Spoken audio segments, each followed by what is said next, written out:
শৈশবটা খেলাধুলা হাসি খুশির মধ্য দিয়ে পার করে দিলাম। যৌবনকালে এসে তোমার প্রেমে পড়লাম। ত্যাগ করতে রাজি ছিলাম আপনজন, কারণ আমার তোমাকে প্রয়োজন।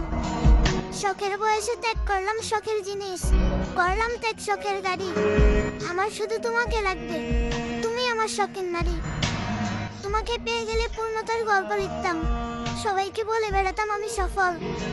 কখনো ভাবতে পারিনি শখের নারী চলে যাবে অন্যের বাড়ি, অন্য কারোর সাথে করবে ফরজ গোসল।